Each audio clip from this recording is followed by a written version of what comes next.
Hi everyone. We're recording this conversation just 2 days after the resignation of Union Education Minister Dharmendra Pradhan as a result of sustained protests by the youth across the country, but especially Delhi. While it started off as a protest against exam paper leaks, especially NEET, at the core of it is an anxiety among the youth about their future. What kind of jobs will they get at the end of their studies? What kind of lives will they have?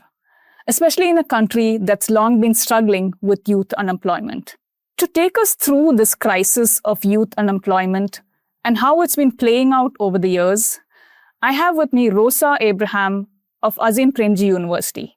Now, Rosa is the lead author of the State of Working India report, which you'd have found mention of in any article or any analysis of India's labor economy. Rosa, thank you so much for joining us today for this discussion. Thank you. The two of us will also be discussing my latest investigation into the Prime Minister's internship scheme, which was announced with a lot of promise, but has fallen way behind target in the 2 years since it's been launched. You can read the full story on the News Minute website. Now, this investigation and the discussion that you're watching is not behind a paywall, but work like this is only possible because of subscribers. So do consider becoming a News Minute subscriber today. I would like to start by asking you to, define this crisis of youth unemployment that we've been seeing. What are the numbers looking like? What's the crisis been like over the years? So I think before we actually look at youth unemployment, I just want to spend a minute talking about what this measure of unemployment means. So unemployment, as it's understood in labor statistics, is a measure of the labor force, which is basically people who are willing to work and are working. How many of them are actually looking for employment? So if you are in education or if you are, say, involved in household duties and you don't want to work, those people are not counted, in a sense, in our unemployment statistics. So the youth unemployment rate is a measure of the total share of the youth who are unemployed as a share of those who are either working or looking for work. Now, in India, the youth unemployment rate, when we last looked at it in the report, which was in 2023-24, as per official statistics, that number was around 40% for the less than 25-year-olds, which means that 40% of the young graduates, I must mention that these are graduates, are willing to work and looking for work, but have not found jobs. I do want to kind of put a caveat on this number because this is getting a lot of attention. Yes. Now, the number itself is high, but this is not a new phenomenon in India. So when we went back and looked at what this looked like in 1983, it was around 35%. But I think there are 2 or 3 reasons why in this current moment, this is a crucial issue. One is we've just got a lot more youth in the country now. Our population has grown. We're talking about around 260 million young graduates. Not graduates are fewer, but 260 million youth. And youth is 15 to 29 in this case. And besides that, we're also looking at a large pool of graduates. So we've had massive expansion of graduate education. And as a result, just the number of graduates has increased. So because of that, the problem in terms of absolute scale of the problem, even though the incidence of unemployment has remained unchanged, more or less, the scale of the problem is huge. The other reason, and the other thing that I want to kind of point your attention to is that, in the early stages when youngsters are finishing college and entering into work, which is, around that 25 years old, you're bound to find high levels of unemployment. And that's this period called school to work transition.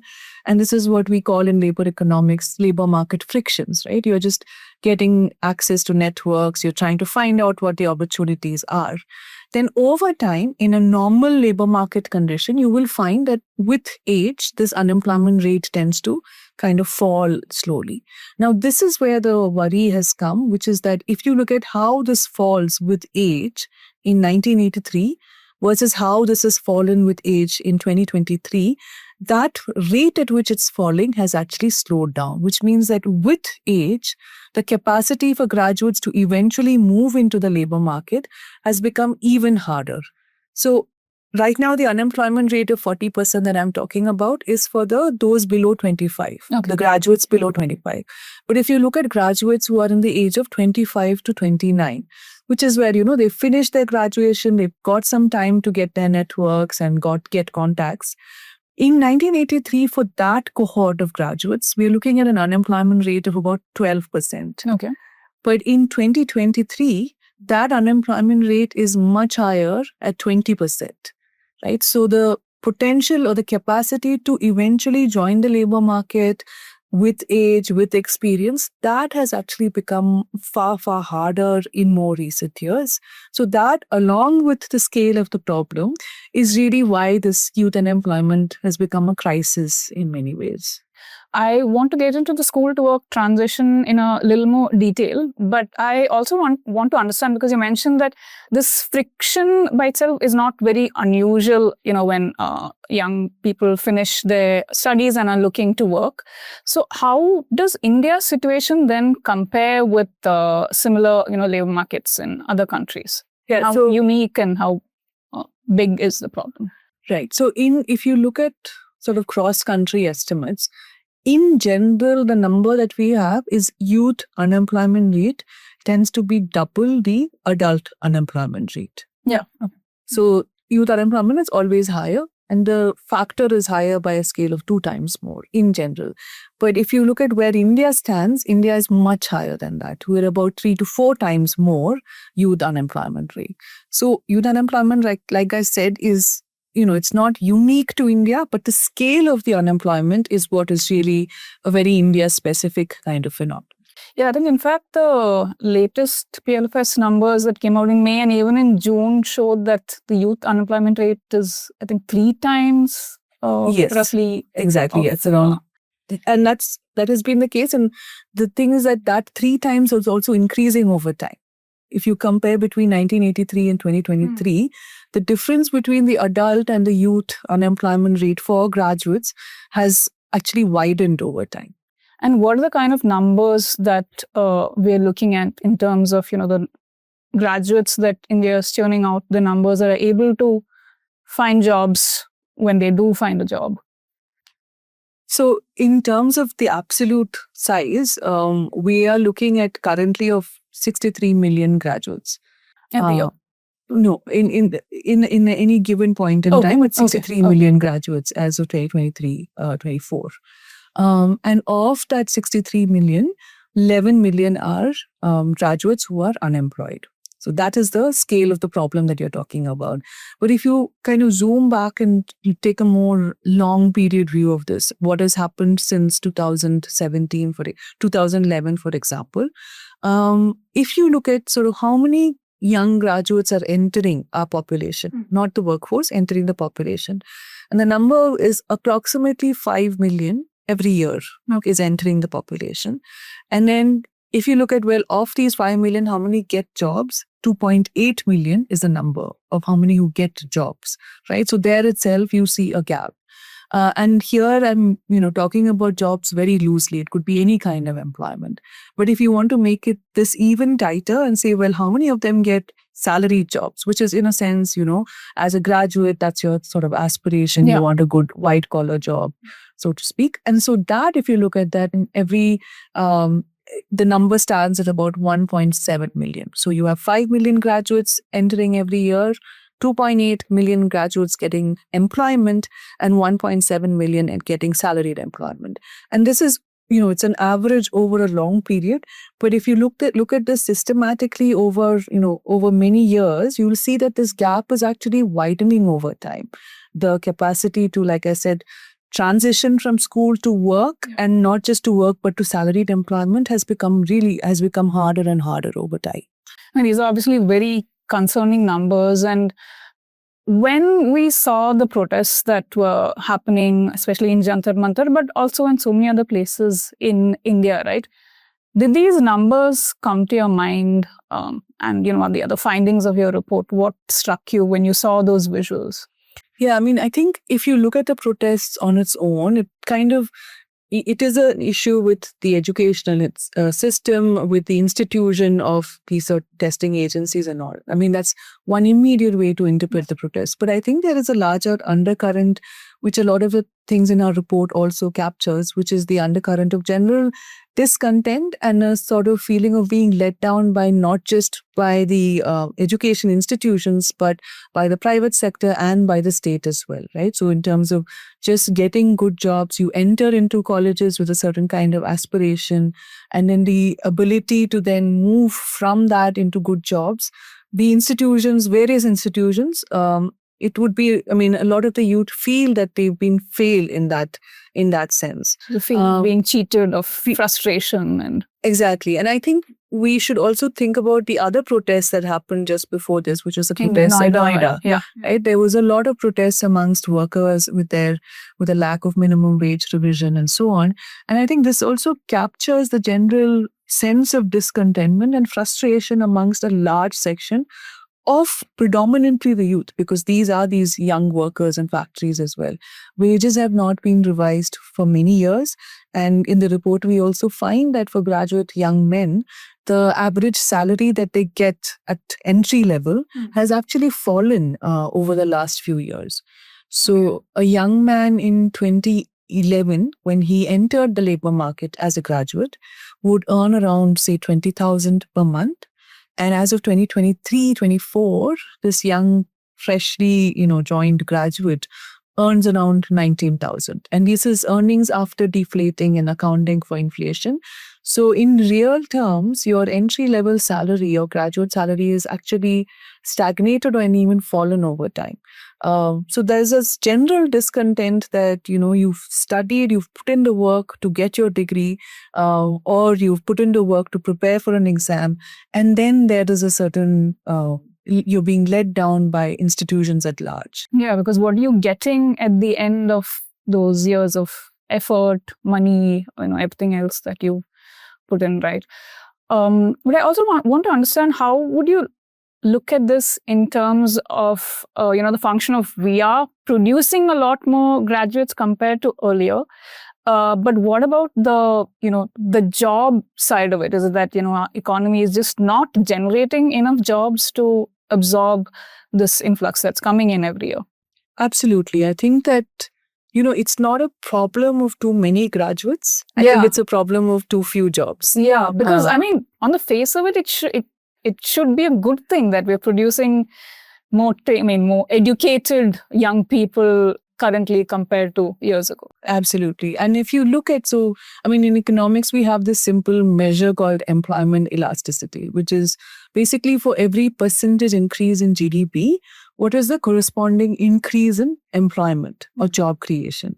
And over the years, that employment estimate elasticity estimate has actually really, really fallen over years. So that even though GDP has expanded, the corresponding increase in job creation has actually, become systematically smaller over time. So as of now, in the last few years estimate, if GDP was to increase by 1%, the increase in jobs or increase in employment would be about 0.4%, which is very low. Yeah. So it's a kind of, I don't want to say jobless growth entirely, but it's something that's very concerning and approaching close to that. And I guess that's also why we talk about the, headline. We celebrate the GDP figures, but when you come down and speak to people on the ground, that's obviously not something that's being reflected in their lives and in their, lived experiences, right?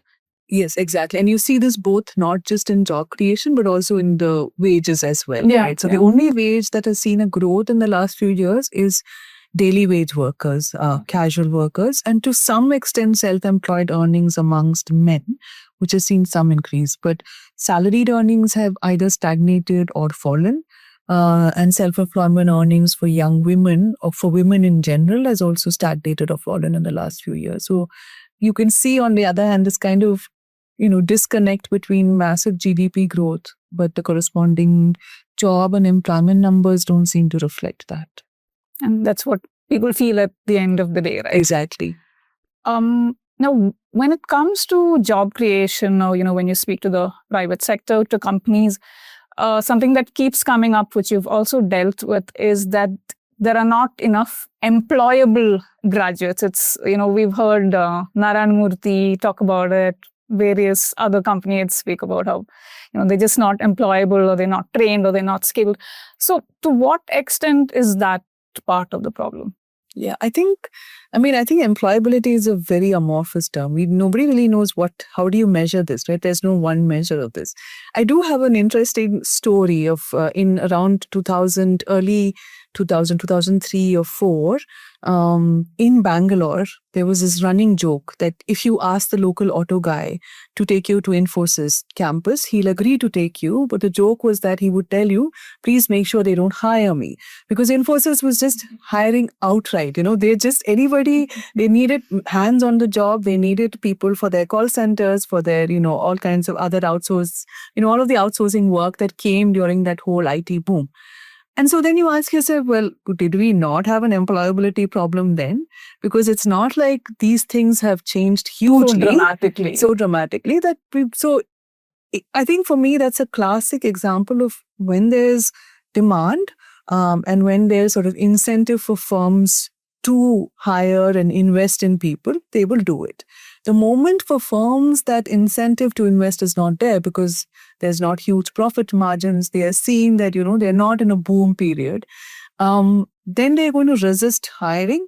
They're also going to resist investing in workers. Okay. So I think that the employability problem is not really an individual problem as it's often made out to be. It's not that, we suddenly have youngsters who are useless. I think Gen Z has surprised us in more ways than one. And I think so it's important to kind of move this employability from an individual problem, but more of a systemic problem. It could be because of economic conditions. It could be also, this is not to downplay the fact that education institutions and curriculums have not kind of kept pace with industry demands. I think that still remains an issue. But I think it's also important to recognize that none of us really graduated from college knowing fully well how to do the jobs that we are currently doing or that we entered into. Yeah. A lot of things we learned on the job. And a lot of things you learned on the job because your employers were willing to give you the time to learn, at least 6 months or a year. They were also willing to give you that mentorship to learn. When employers don't feel like they either don't have the resources to invest in workers or they don't have the incentive to invest in workers, then you're going to have a lot of these kinds of lack of hiring being played out as employability problems, partly. I will also say that we have employability issues simply because industry needs have changed. Curriculum may not necessarily have kept up. So there are some tests that have been done. The India Skills Report, for instance, shows numbers like 50% of graduates not being employable. Yeah. But I do think that's only one side of the problem. And this is the school to work transition issue that we speak about, right? So the government is obviously cognizant of this, and one of the ways it seems to have tried to address this is with the launch of the Prime Minister's internship scheme, which again sounds like a good idea on paper.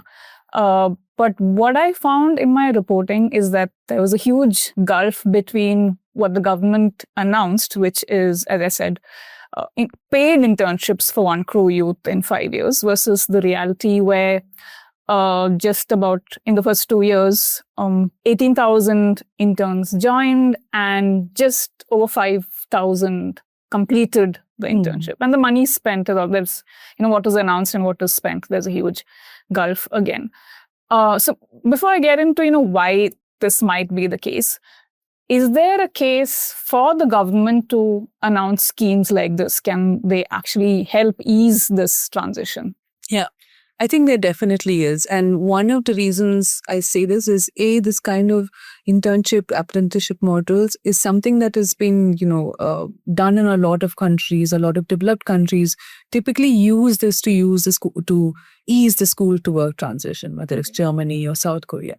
The other reason is also, if you look at training and skilling, in a sense, it's what we call is a public good, which means that if I was to invest in training somebody, I put my resources in giving this person skills, makes them more employable in a sense. And in a sense, that person now becomes valuable not just for me, but for my competitors in the industry as well.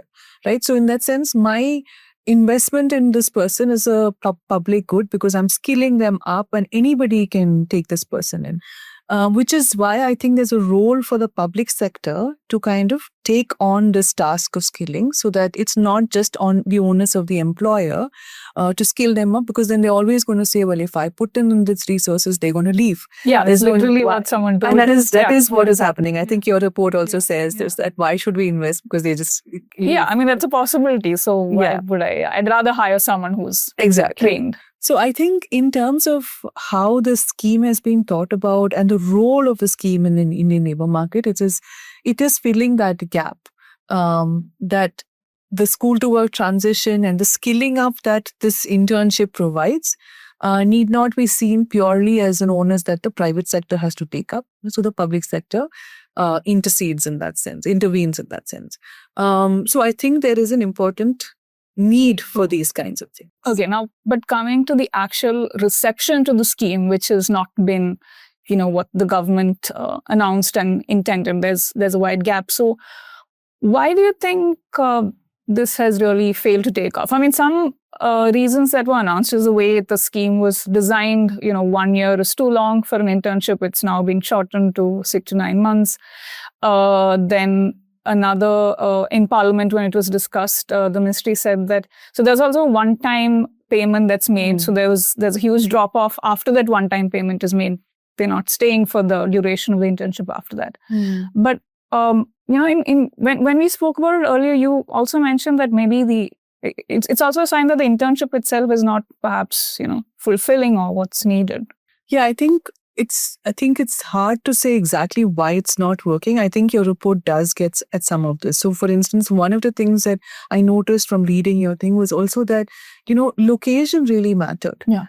So if you're ending up traveling a lot and if you're, staying, having to make arrangements for your own stay and so on and food and so on, it really eats into your net earnings from this internship. So then that kind of dissuades people from taking this on. And in fact, where there was a hostel provided and where there were some kinds of facilities, the take-up was better. At least this person seemed to suggest that they preferred that. Yeah. So I think we need to stop thinking of these schemes as this kind of just one simple fix. I think it's about developing that ecosystem.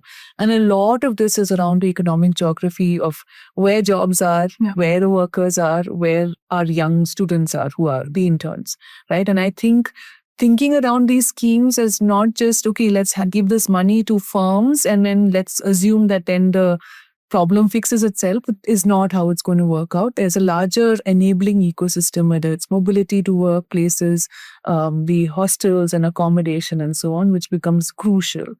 The other thing is, so that's one thing more about the infrastructure. The second thing is what really happens in these internships, right? So I think it's important to also recognize that internships are also, there is a time investment for the person who is mentoring these students. And unless there is a certain kind of time that, that we are accountable for, but also that is given to them, that this is your time to supervise and mentor.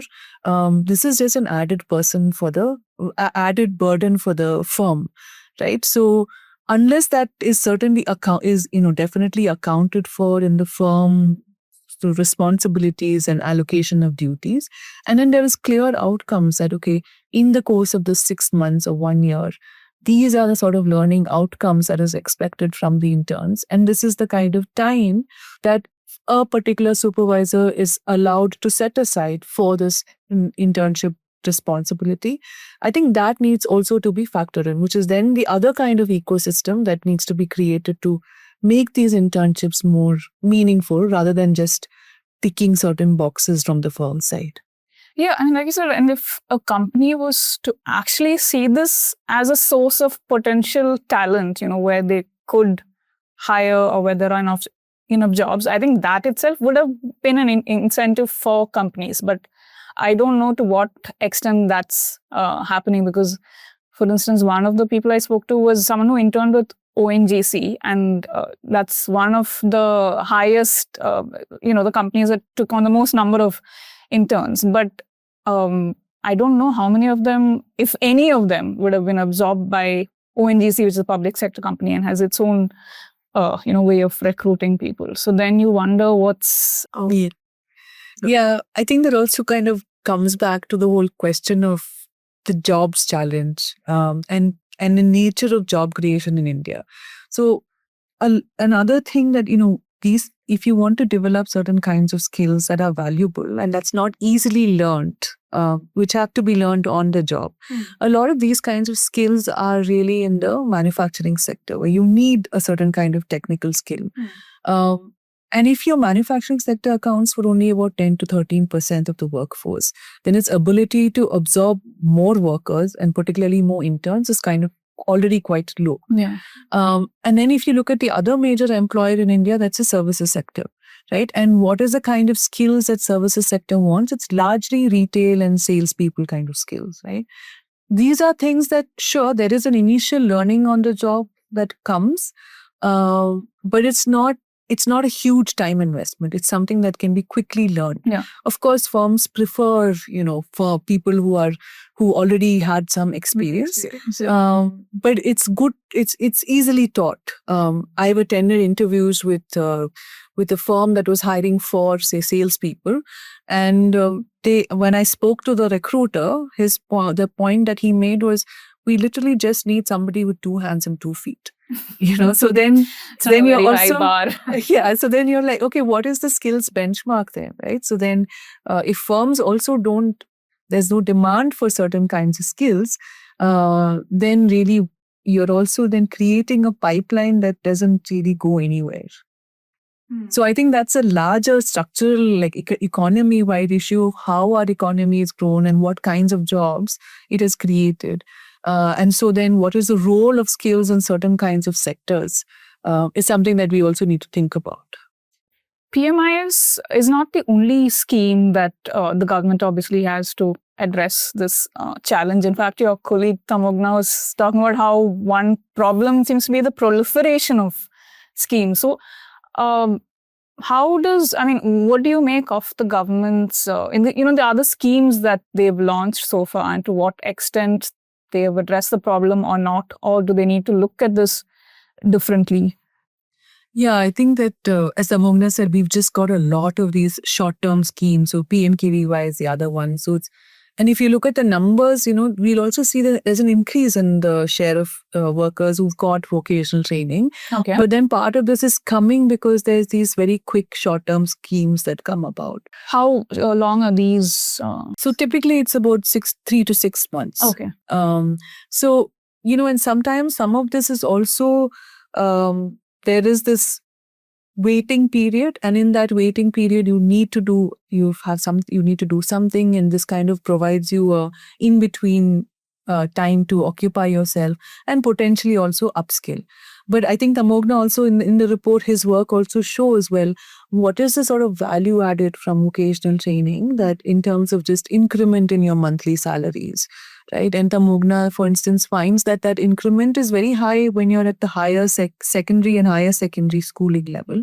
But if you look at for a graduate, that increment is not significantly different. That the increment that comes from getting a vocational training. Okay. So the role of vocational training really is for a certain demographic. And now, because of generally a job market tightness, we're just not having enough jobs.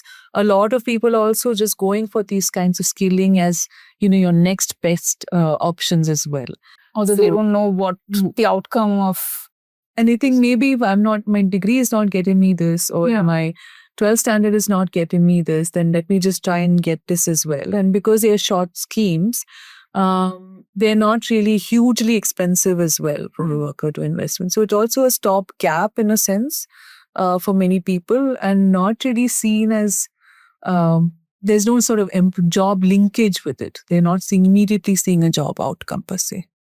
And just to come back to, entrance exams that students seem to devote so much of their time to. One of the interesting anecdotes in your report was about how, I think, in Bihar, when students were surveyed, they also spoke about suspicion of recruitment ads by the private sector, and they just generally prefer to spend those years studying for exams, and of course that explains why, if there's a paper leak, you just feel so let down and disappointed, right? But I mean, when there aren't enough government jobs either, where does that leave these people?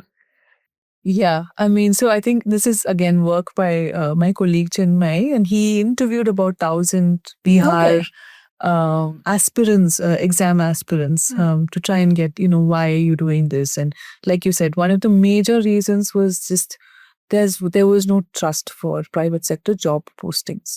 And this is less an availability question, but they just felt like a lot of these jobs were scams. At least the job postings were scams. Do you know if that's because of they've heard that from others' experiences? That partly that they've heard that others have had, they've lost money. But also I think there's an idea that they've seen what the private sector looks like for others. And so then there's also, well, it's not hugely paying and there's a lot of precarity around that jobs. But that doesn't explain the kind of suspicion of job postings. The job postings is partly because they have some experience of somebody having gone through, experienced a scam or so on. And I think that also speaks towards how in India we don't really have that the kind of a fix for that school to work transition, right? So most countries have something called an employment exchange, and that's where there's the vacancies, or employers sign up and say, okay, these are the kinds of roles that we have vacancies for. And then, you have young and old workers, who fill in the forms, and then they are eventually matched with the workers. And I think, you'll see these long queues, not in the Indian context, but in highly developed economies, you'll see these long queues outside employment exchanges, and then you sign up and you get either a part-time employment, you could also get a longer term employment. So there is this infrastructure of employment exchange, which in India, the counterpart is what is called the National Career Services. So in the report, actually, Tamogna has done quite a bit of work looking at National Career Services in terms of the administrative data. We don't have a lot of people signing up for this. So neither the employers, so the number of vacancies that are advertised, as well as the number of, people who are signing up for these is very small. And so because of that, it's not a institution that is either well developed or nor is it used. In the last few years, for example, the Ministry of Labour has started entering into agreement with a lot of these gig delivery enterprises like Swiggy and so on to also use NCS to recruit the gig workers. So maybe over time it will develop, but as it stands now, we don't really have that mechanism that connects workers and employers. And so it's a lot of informal, either you just apply directly, you wait outside the gate, or it's your social networks. So is it lack of awareness that this platform clearly exists, but it's not being... Partly it is lack of awareness, but yeah, I think it's just from both sides, from the employer and worker sides. It just hasn't had take-up for whatever reasons, yeah. You've been doing this report for nearly 10 years? 8 years now. 8 years, okay. First report was in 2018. Okay. So Amit kind of led the report and conceptualized it, and I've been a part of that since then. Yeah. The demographic dividend is something that I'm sure that, came up in the first report as well, and continues to, be a question that's raised. And our median age is now 28? 28, yes. So what does bridging that gap, to make use of the demographic dividend, what does, from where you stand now and from where you've seen it over the last 8 years, are we any closer, or what does that look like? I mean, I think we've gotten closer to exhausting our demographic dividend phase. So, and that's purely a mechanical reason because we're all growing older. So I think that there's not been huge changes in that sense. So, I mean, let me just say what's happened in the last 3-4 years, for example, right? We've had, if you look at a young population, and especially for young men, we've had an increase in employment. And for young women too, actually, we've had an increase in employment. So, especially for women, as you know, the employment rate tends to be very low. It was around 25% in about 5 to 6 years back. Right now, it's at 40%. So, great. Outwardly it looks great. Yeah, the number looks good. Number looks good. But then if you look at what this kind of job is, it's mostly been self-employed, single workers in agricultural farms, which is not really the kind of employment that you would want women to be going into. Could you also explain what self-employed is? Because, people tend to think it's, say, I'm a freelance journalist, so I could say I'm self-employed, but that's not. I mean, you are self-employed, but you are, in a sense, a minority of the self-employed in India. So self-employed is essentially a person who runs either their own business or they work in their own farm and they don't regularly hire. So you could have your family working for you, but you don't pay them a salary on a regular basis. Or you could just not have anybody working for you. So it's your petty shop keepers, your street food vendors. They just have their little card. So they have some capital. It could be your land. It could be your laptop in your case.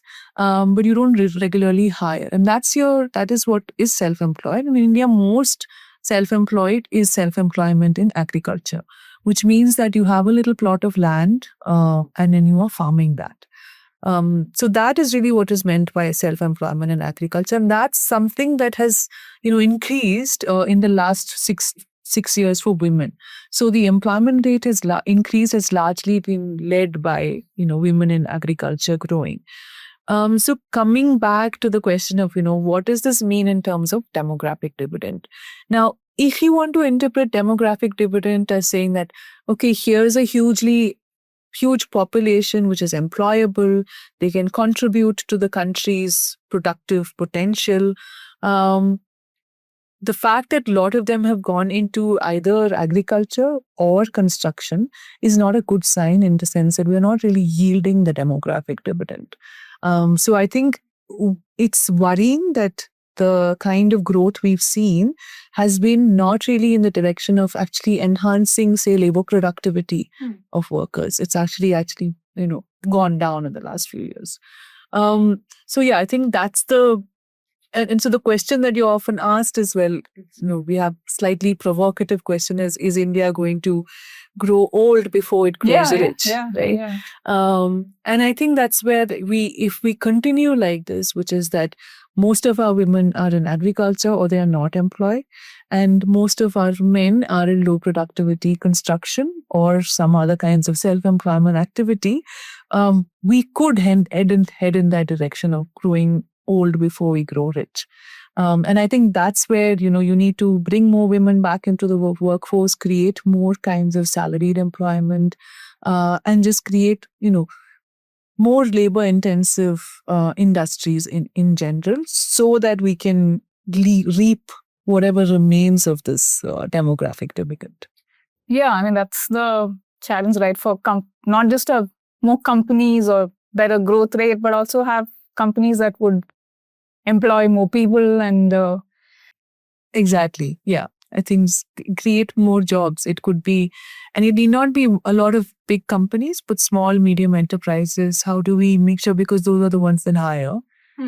So how do we kind of boost their growth as well? Yeah, but I mean, MSMEs, like you said, but they're not often part of the conversation when we talk about this. Yes.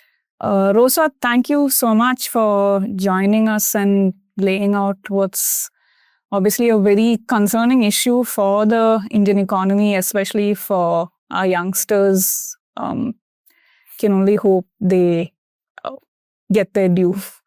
But thanks, Rosa. Thank you so much.